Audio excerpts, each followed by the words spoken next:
नहीं, आज का वचन है कि वचन में सामर्थ। तो आइए हम जरा सारे 2 मिनट अन्य भाषा में प्रार्थना करेंगे ताकि हमारे जीवन परमेश्वर के वचन को सुनने के लिए तैयार हो जाए, हमारी आत्मा की गहराई में वो वचन जड़ पकड़ने वाला बने। आइए हम सब प्रार्थना करेंगे। जिनको अन्य भाषा में आती है वो अन्य भाषा में करेंगे, जिनको अन्य भाषा में नहीं आती वो नॉर्मल भी प्रार्थना कर सकते हैं वचन के लिए। आइए हम सब प्रार्थना करते हैं।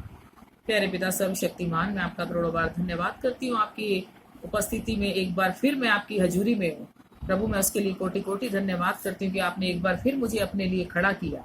प्रभु, मैं जो वचन आपका आत्मा लेकर आ रहा है प्रभु, उसके द्वारा वे आपके बेटे बेटियों से और मुझसे बात करें। प्रभु, हम सबकी समझ की आंखों को खोल दीजिए।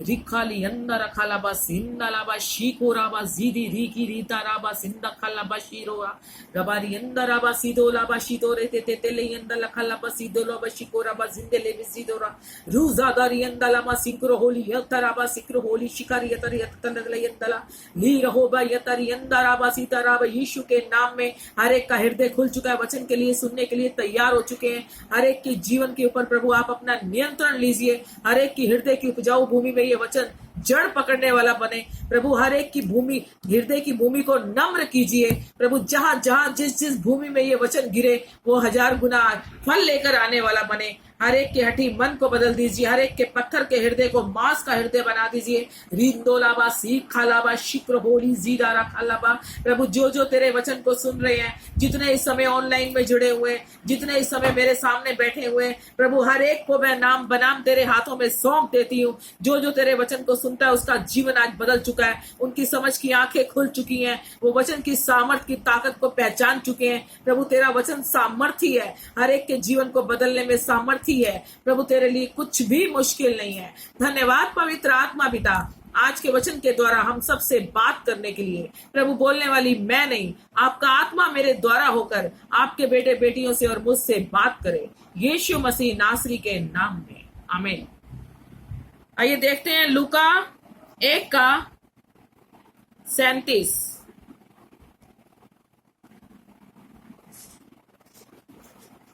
वचन मैं ही पढ़ूंगी ताकि सबको मेरी आवाज आ सके। लूका 1:37। क्योंकि जो वचन परमेश्वर की ओर से होता है वे प्रभाव रहित नहीं होता। जैसे कि आज की वचन का हेडिंग हम जानते हैं कि वचन में सामर्थ। वचन क्या है? परमेश्वर। हम सब जानते हैं कि वचन परमेश्वर के रूप में हमारे सामने आता है। अभी वो क्या है? आत्मा के रूप में। जब हम वचन को सुनते हैं तो वचन हमारी आत्मा को क्या करता है? तैयार करता है। वचन को सुनने से हमारा क्या बनता है? विश्वास। और जो भी प्रभु का वचन हमारे पास आता है वो अपना काम करे बिना वापस नहीं आ सकता हमारे पास। प्रभाव रहित यानी वो अपना असर दिखाता है, अपनी सामर्थ को दिखाता है, अपने अभिषेक का मसा उड़ेल देता है। जब हम वचन के द्वारा प्रार्थना करते हैं, जब वचन को अपने जीवन में लेते हैं, जब हम वचन पर विश्वास करते हैं, क्योंकि वचन क्या है? परमेश्वर। तो इसलिए परमेश्वर का कोई भी वादा, कोई भी वचन, कोई भी आज्ञा टलती नहीं है। जब वो अपने वचन को आज्ञा देता है तो वो वचन काम करे बिना वापस नहीं लौटता। तो इसलिए हम परमेश्वर के वचन को हल्के में ना लें, परमेश्वर के वचन को तुच्छ ना समझें, परमेश्वर के वचन के साथ अपनी संगति रखें, परमेश्वर के वचन के साथ अपनी सहभागिता रखें, क्योंकि परमेश्वर का वचन हमारे साथ मिलकर बातें करता है। वो खुद परमेश्वर होता है जिसके साथ हम अपनी बातें करते हैं। आइए अगला वचन देखते हैं। इफिसियों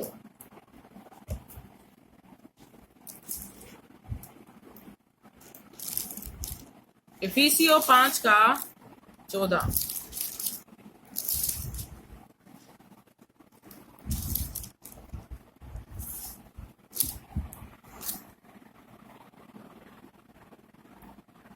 इफिसियों 5:14। इस कारण वह कहता है, हे सोने वाले जाग और मुर्दों में से जी उठ, तो मसीह की ज्योति तुझ पर चमकेगी। अब यहां पर परमेश्वर का वचन हमसे क्या कह रहा है कि जाग। किस चीज से हमें जागना है? हम जो सोते हैं, रात को नींद में सोते हैं, दिन में सोते हैं, उस नींद से हमें नहीं कह रहा परमेश्वर। हमें किस चीज से कह रहा है? संसार की नींद से जाग, संसार की बातों से जाग, संसार के कामों से बाहर निकल, संसार की चिंताओं से बाहर निकल, संसार की सोचों से बाहर निकल। तो क्या होगा? तुझ पर मसीह की ज्योति चमकेगी। जब हम अंधकार की बातों से बाहर निकलेंगे, अंधेरे जीवन से बाहर निकलेंगे, अंधकार के गढ़ने वाले से अपने को बचा के रखेंगे, हर अंधकार की दुष्ट की ताकतों से अपने आप को बचा कर रखेंगे, तो हम पर क्या होगा? परमेश्वर के वचन की ज्योति चमकेगी। कहते हैं ना, जहां पर अंधकार होता है वहां पर ज्योति चमकती है, और अगर अंधकार निकल जाता है तो ज्योति वहां पर आकर अपना काम करती है। अगर हम अंधकार से बाहर नहीं निकलेंगे तो हम ज्योति को रिसीव नहीं कर सकते, ग्रहण नहीं कर सकते, क्योंकि ज्योति परमेश्वर का पवित्र वचन है। हमारे जीवन से अंधकार की बातें, झूठ, चोरी, निंदा, गलत बातें, गलत सोचें, लड़ाई झगड़ा, डहा, ये सब बातें अंधकार की हैं, शैतान की ओर से। तो शैतान किसी को अपने झांसे में ना लेने पाए, किसी को भरमाने ना पाए। बाइबल का वचन बहुत अच्छी बात बताता है। कल के वचन के अंदर भी बहुत अच्छी बात हमने सीखी है कि मनुष्यों पर भरोसा मत रखना, श्रापित है वो मनुष्य जो मनुष्य पर भरोसा रखता है। तो इसलिए अगर हम एक बार गलती करते हैं तो उस गलती से हमें बाहर निकलना बहुत जरूरी है, क्योंकि शैतान तो चाहता है कि तुम बार बार गलती करते रहो, बार बार तुम नुकसान में जाते रहो, बार बार तुम परेशान होते रहो। लेकिन हमें अंधकार की बातों को छोड़ना पड़ेगा, क्योंकि परमेश्वर का वचन साफ कहता है किसी मनुष्य पे भरोसा मत रखो। अगर हम मनुष्य पे भरोसा रखते हैं तो हम गिर जाते हैं, परेशानी में पड़ जाते हैं। आज हम परमेश्वर के वचन के साथ चलेंगे, परमेश्वर पर भरोसा रखेंगे, क्योंकि परमेश्वर अपनी ज्योति अपने बच्चों के ऊपर प्रकट करता है। तो इसलिए आज अपने जीवन से हर उस अंधकार की बातों को, अंधकार की सोचों को, अंधकार के कामों को अपने जीवन से निकाल दो। जब हम अपने मन को शुद्ध कर लेंगे तो हमारे जीवन में कौन आएगा? परमेश्वर। परमेश्वर की ज्योति हम पर चमकेगी। तो ज्योति में हमें क्या नजर आएगा? साफ साफ नजर आएगा। अंधकार में हम कुछ भी साफ नहीं देख सकते, क्योंकि वो अंधेरा जीवन होता है, अंधेरे वाला जीवन होता है। जब हम कमरे के अंदर आते हैं, अंधेरे कमरे में, तो लाइट जलाते हैं तो हमें सब कुछ साफ साफ नजर आने लग जाता है कि कौन सी चीज कहाँ पड़ी हुई है। तो इसलिए जब परमेश्वर का वचन हमारे जीवन में आता है तो वो हमें बताता है कि ये गंदगी बाहर निकालनी है, यहाँ पर सफाई करनी है, इस चीज से हमें अपने आप को छुड़ाना है। तो जब परमेश्वर का वचन हमारे जीवन में आता है तो हमें हर उस अंधकार की बातों को अपने जीवन से निकालना पड़ेगा। आइए आगे देखते हैं। यूहन्ना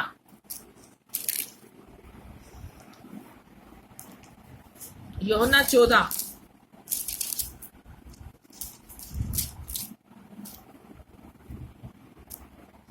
यूहन्ना 14 का 17, अर्थात सत्य का आत्मा जिसे संसार ग्रहण नहीं कर सकता, क्योंकि वह ना उसे देखता है और ना उसे जानता है। तुम उसे जानते हो, क्योंकि वह तुम्हारे साथ रहता है और वह तुम में होगा। सत्य का आत्मा कौन सा है? प्रभु यीशु का, जो हमें झूठ से बाहर निकालता है, हर भरमाने वाले से हमें बचाता है। लेकिन ये संसार उसे नहीं जानता, क्योंकि संसार के अंदर किसका राज्य चलता है? शैतान का। तो शैतान कभी यीशु को ग्रहण नहीं करता, शैतान कभी परमेश्वर के वचन पर नहीं चलता, तो इसलिए वो उसे जानता भी नहीं है और ग्रहण भी नहीं करेगा। लेकिन हम उसे जानते हैं। जब हम परमेश्वर में आए, हमने परमेश्वर पर विश्वास किया, प्रभु यीशु मसीह को अपना उद्धारकर्ता माना, अपना राजा माना, अपना पिता माना, तो वो हमारे जीवन में आकर उस झूठ को बाहर निकाल देता है। तो इसलिए हम उस झूठ को छोड़कर परमेश्वर के सत्य के आत्मा के साथ चलते हैं। उस सत्य का आत्मा कौन सा है? पवित्र आत्मा, जो हमारे विश्वास करने के द्वारा हमारे पास प्रभु ने हमारे पास भेजा। और वो पवित्र आत्मा हमें हर बात परमेश्वर की ओर से बताता है और वो सच बोलता है, क्योंकि वो सत्य का आत्मा है। बाइबल का वचन बताता है कि तुम सत्य को जानोगे तो सत्य तुम्हें आजाद करेगा। किससे आजाद करेगा? संसार के झूठ से, संसार की मक्कारी से, संसार के छल कपट से, संसार के फरेब से, जो शैतान संसार के ऊपर अपना जाल बिछाकर बैठा हुआ है। संसार के हर एक व्यक्ति की आंखों में उसने पट्टी बांधी हुई है कि वो सच को ना देख सके, वो उस ज्योति को ना देख सके। तो उस पट्टी को कौन उतारेगा? उस झूठ की पट्टी को हमें खुद उतारना है। हमें क्या कहना है? यीशु के नाम में ए झूठ की गंदी आत्मा हमारे जीवन से निकल। यीशु के नाम में हर फरेब की गंदी आत्मा हमारे जीवन से निकल, क्योंकि तेरी कोई भी प्रभुता हमारे जीवन में नहीं है। हमारे अंदर किसका जीवन है? परमेश्वर का जीवन। और परमेश्वर का जीवन क्या है? सच्चा जीवन, सत्य की तरफ जो लेकर जाता है, जीवन की तरफ हमें लेकर जाता है। वो झूठ से हमें बाहर निकालता है, झूठ के गढ़ने वाले से बाहर निकालता है। आइए देखते हैं लूका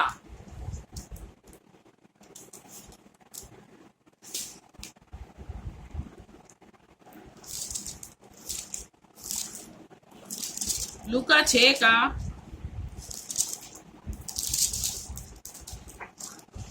46।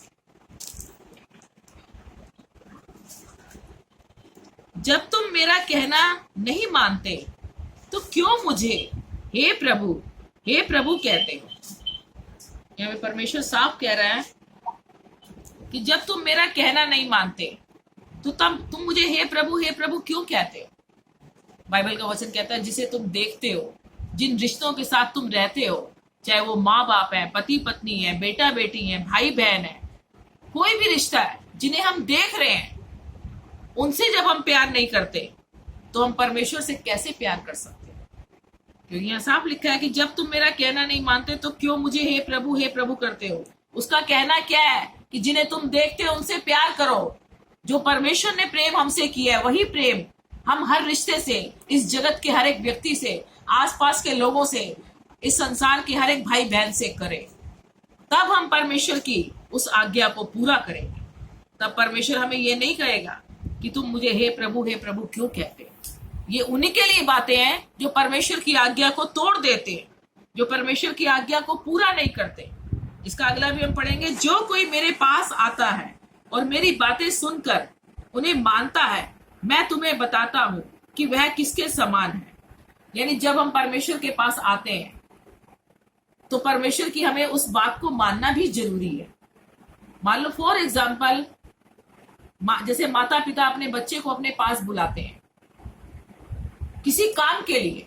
अगर वो बच्चा उस बात को नहीं मानेगा, उस आज्ञा को तोड़ देगा, तो फिर माँ बाप क्या बोलेंगे?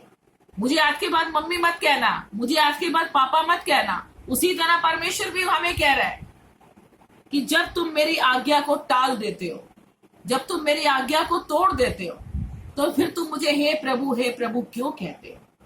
परमेश्वर के पास आने वाले को परमेश्वर की बात को मानना होगा और वो उसकी आज्ञा है। जब हम परमेश्वर की आज्ञा को मानते हैं तो परमेश्वर हमें अपनी संतान बनाता है, हमारे जीवन में हर उस आशीष को जो उसने रखी हुई है हमें देता है। आइए आगे देखते हैं मती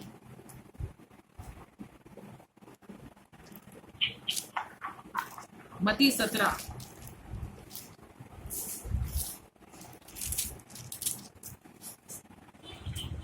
मती 17 का 17।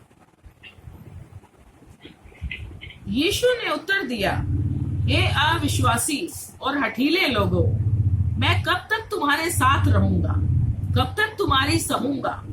उसे यहां मेरे पास लाओ।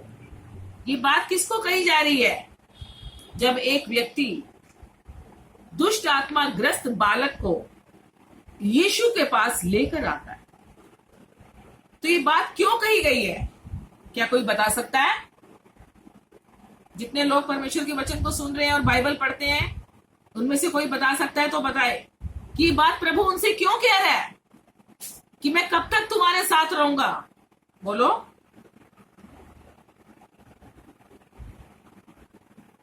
क्यों नहीं निकाल पाए थे? क्या कारण था? राइट। प्रभु आशीष दे बेटा तेरे को। जब हम परमेश्वर के पास आते हैं तो हमें विश्वास करना बहुत जरूरी है, और विश्वास करने वाले के लिए कोई भी चीज मुश्किल नहीं है।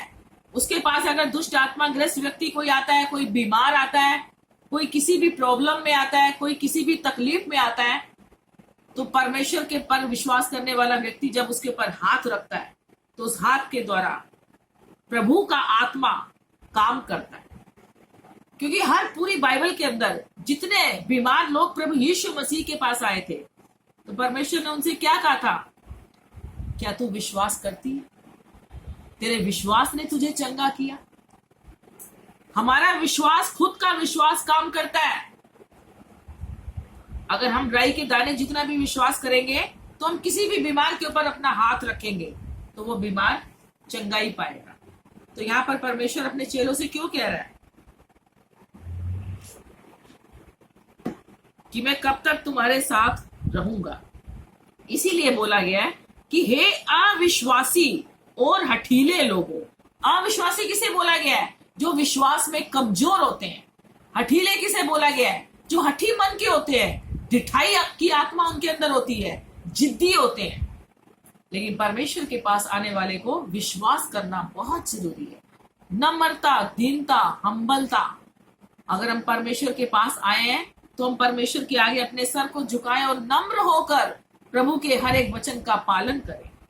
अगर हम अपने ईगो में रहेंगे, अपने घमंड में चलेंगे, तो वहां पर कोई भी आशीष नहीं आएगी। कोई भी व्यक्ति, कोई भी बीमार हमारे द्वारा चंगाई नहीं पाएगा।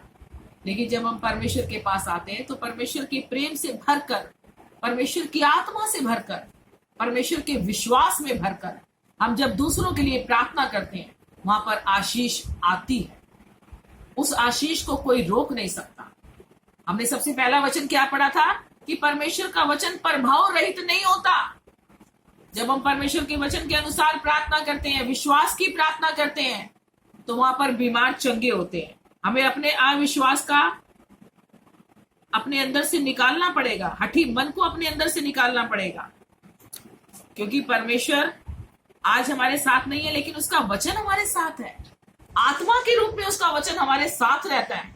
ये बातें तब की है जब प्रभु यीशु मसीह अपने लोगों के साथ चलता था, अपने चेलों के साथ चलता था। कई बार उसके चेले भी किसी को चंगाई नहीं दे पाते थे, घबरा जाते थे परिस्थिति को देखकर, विपत्ति को देखकर। तो हर जगह परमेश्वर अपने चेलों से अलग तरीके से बात करता था और आम लोगों से अलग तरीके से बात करता था। तो इसीलिए इस वचन के अंदर ये बातें बताई गई हैं कि कब तक मैं तुम्हारी सहूंगा। यानी परमेश्वर जो स्वर्ग पर बैठा हुआ है वो हमें देख रहा है, हर एक बच्चे को देख रहा है कि मेरा कौन सा बच्चा कितने विश्वास में चल रहा है, मेरी कितनी आज्ञा का पालन कर रहा है। अगर अभी हम वचन सुन के बाहर निकलते ही अपने मुंह से कुछ गलत बोलना शुरू कर देंगे, तो वो वचन हमारे जीवन में कहाँ ठहरता है? वो वचन हमारे आत्मा में कहाँ जड़ पकड़ता है? शैतान उसे चुरा कर ले जाता है। हमें अपने स्वभाव को बदलना होगा, अपने अंदर से गुस्से को निकालना होगा, अपने अंदर से हठी मन को बदलना होगा, ढिठाई की आत्मा को निकालना होगा। हमें हमेशा नम्रता से चलना है, परमेश्वर के प्रेम से चलना है। अगर कोई हमें कुछ कह भी देता है तो कोई नहीं, प्रभु तू उसे आशीष दे, हमें बदले में उसे कुछ गलत नहीं बोलना। आइए हम अगला वचन देखते हैं, लास्ट इफिसियो।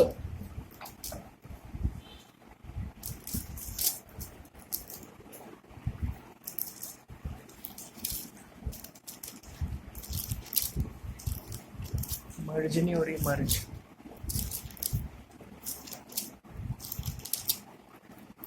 इफिसियो 5:16।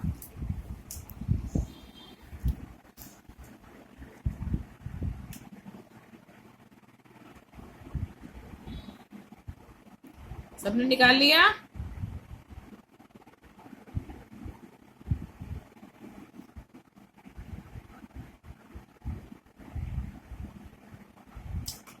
क्या हुआ?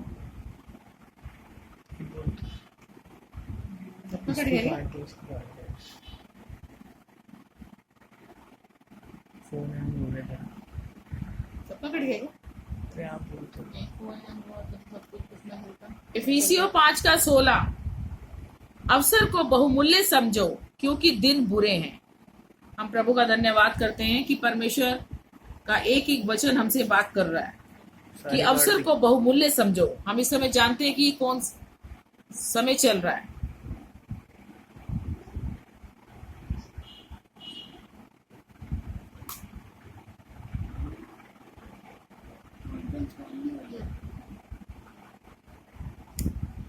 परमेश्वर का वचन आज हमसे कह रहा है कि अवसर को बहुमूल्य समझो। इस समय जैसे कि हम लॉकडाउन के अंदर हैं, अपने अपने घरों के अंदर हैं, ऑनलाइन प्रेयर मीटिंग हर कोई ले रहे हैं, हर परमेश्वर का दास इस समय ऑनलाइन मीटिंग ले रहे हैं। तो हमें इस अवसर को क्या समझना है? बहुमूल्य समझना है।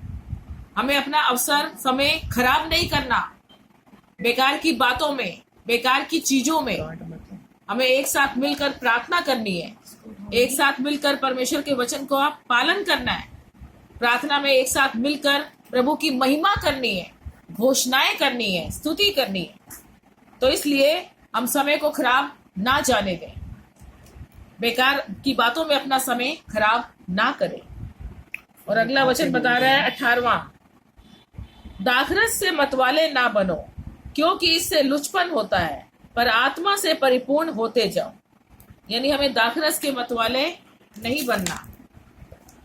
दाखरस का मतलब कि संसार की जो भी बातें हैं, जो भी संसार का झूठा नशा, झूठा आकर्षण, झूठ का गढ़ने वाला जब भरमाता है तो हमें उसके अनुसार नहीं चलना। उससे क्या होता है? लुच्चपन होता है। यानी एक हो हल्ला, शोर शराबा, कलेश, ये सारी बातें होती हैं। तो हमें उसका मतवाला नहीं बनना।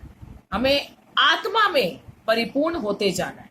यानी हम पवित्र आत्मा से भरकर अन्य भाषा में प्रार्थना करें, प्रभु की महिमा करें, प्रभु की स्तुति करें, परमेश्वर के वचन का पालन करें, परमेश्वर के वचन पर विश्वास करें। और आपस में जब हम सारे बहन भाई इकट्ठे होते हैं तो हमें क्या करना है? भजन बोलने, स्तुति गान और आत्मिक गीत गाया करो। और अपने अपने मन में प्रभु के सामने गीत गाते और कीर्तन करते रहो। यानी हमें अपने अपने मन में क्या करना है? प्रभु के भजन बोलने हैं, प्रभु को महिमा देनी है, स्तुति करनी है, आत्मिक गीत गाने, गलत गाने नहीं, गलत सोचे नहीं, गलत बातें नहीं। और अपने मन में प्रभु के सामने कीर्तन करते रहो। और सदा सब बातों के लिए हमारे प्रभु यीशु मसीह के नाम से परमेश्वर पिता का धन्यवाद करते रहो। यानी हर एक बात के लिए हमें क्या करना है? प्रभु का धन्यवाद करना है। हर एक आशीष के लिए परमेश्वर का धन्यवाद करना है। हर एक बुरी बात से बचाने के लिए प्रभु का धन्यवाद करना है। हर एक गलत संगति से हमें हटाने के लिए प्रभु का धन्यवाद करना है। किसी भी गलत चीज को देखने से रोकने के लिए प्रभु का धन्यवाद करना है। यानी हर एक बुरी बात से परमेश्वर हमें बचाता है। वो अपने बच्चों की अगुवाई करता है, उनके ऊपर अपनी महिमा दिखाता है, अपना आत्मा उडेलता है, अपना अभिषेक उडेलता है। जो परमेश्वर के वचन के साथ खराई से चलते हैं, जो अपने अंदर छल कपट फरेब, संसार की कोई भी गंदी आत्मा को आने नहीं देते। तो इसलिए परमेश्वर का कोई भी वचन कार्य करे बिना वापस नहीं लौटता। जब हम प्रार्थना करते हैं कि प्रभु तू हमारे मन को शुद्ध कर, हमारे चंचल मन को स्थिर कर, क्योंकि ये मन सारी बातों में धोखा देने वाला है। तो जब ये मन स्थिर हो जाएगा तो परमेश्वर के वचन पर हम टिक जाएंगे, विश्वास करने लगेंगे, हमारा विश्वास बढ़ने लग जाएगा और हमारे अंदर एक टिकाव आ जाएगा। हम भरमाए नहीं जाएंगे, हम किसी की बात पे नहीं आएंगे, हम किसी मनुष्य पे भरोसा नहीं रखेंगे, किसी के झूठ गढ़ने वाले पर भरोसा नहीं रखेंगे। तो सारी महिमा हम परमेश्वर को देते हैं, क्योंकि वही इस योग्य है। आइए हम प्रभु का धन्यवाद करते हैं आज के इन सुंदर वचनों के लिए जो परमेश्वर ने हमें दिए, कि वचन में सामर्थ्य है। तो इसलिए हमें संसार की बातों से क्या करना है? जागना है। आइए हम सब प्रार्थना करते हैं। प्यारे पिता, सर्वशक्तिमान, सारी सृष्टि को बनाने वाले, आकाश और पृथ्वी की रचना करने वाले सत्यनिष्ठ पिता, हम आपका करोड़ों बार धन्यवाद करते हैं। प्रभु तेरा वचन सामर्थी है, तेरा वचन दो धारी तलवार की तरह आर पार छेदता हुआ, मन की भावनाओं को जानता हुआ, हर एक हमारे जीवन की सोचों को बदल देता है, हमारे उठने बैठने को बदल देता है। प्रभु तेरा वचन हमारे जीवन की आज सोचों को बदल चुका है, हमारे उठने बैठने को बदल चुका है। प्रभु जितने लोग तेरा वचन सुन रहे हैं, जितने लोगों के कानों में तेरा वचन जा रहा है, आज उनका जीवन बदल चुका है, आज उनकी सोचें बदल चुकी हैं, आज उनका उठना बैठना बदल चुका है। प्रभु तेरा पवित्र आत्मा उनके जीवन से संसार की आत्मा को निकालकर सत्य का आत्मा उनके अंदर प्रवेश कर चुका है। प्रभु सत्य का आत्मा तेरी ओर से आता है और वो पवित्र आत्मा है। जब हम सत्य को जानेंगे तो सत्य हमें हर एक झूठ से आजाद कर चुका है। धन्यवाद पवित्र आत्मा पिता, आज के वचन के द्वारा हर एक सुनने वाले को, हर एक चलने वाले को, हर एक को विश्वास में बढ़ाइए और हर एक के जीवन को अपनी आशीषों से भर दीजिए। इन वचनों के द्वारा प्रभु तेरी महिमा होने पाए। हम सब तेरे नाम को महिमा देने वाले बन चुके हैं। धन्यवाद पवित्र आत्मा पिता, यीशु मसीह नासरी के नाम में, आमीन। आइए ऑफरिंग लेते हैं।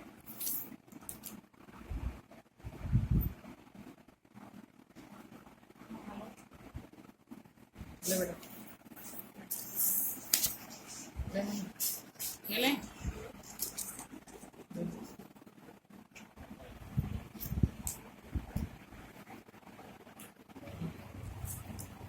स्तुति आराधना ऊपर जाती है, आशीष देखो नीचे आती है। स्तुति आराधना ऊपर जाती है, आशीष देखो नीचे आती है। प्रभु हमारा कितना महान, देखो हमसे करता है प्यार। प्रभु हमारा कितना महान, देखो हमसे करता है प्यार। हालेलुया, हालेलुया,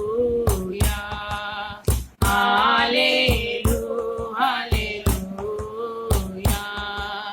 प्रार्थना हमारी ऊपर जाती है, उत्तर लेकर नीचे आती है।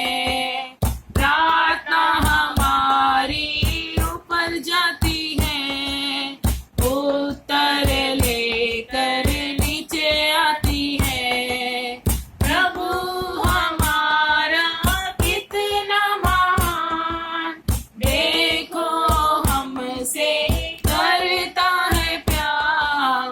प्रभु हमारा कितना महान, देखो हमसे करता है प्यार। Hallelujah, hallelujah, hallelujah, hallelujah. उसकी गवाही हमको देनी है, उसके समान भी हमको जीना है। उसकी गवाही हमको देनी है, उसके समान भी हमको जीना है। पृथ्वी पर है ये हमारा काम, सबको देना है यीशु का नाम। पृथ्वी पर है ये हमारा काम, सबको देना है यीशु का नाम। प्रभु हमारा कितना महान, देखो हमसे करता है प्यार। प्रभु हमारा कितना महान, देखो हमसे करता है प्यार। Hallelujah, hallelujah, hallelujah, hallelujah.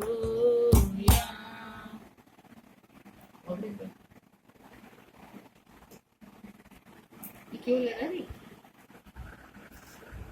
आइए हम सब ऑफरिंग के लिए प्रार्थना करते हैं।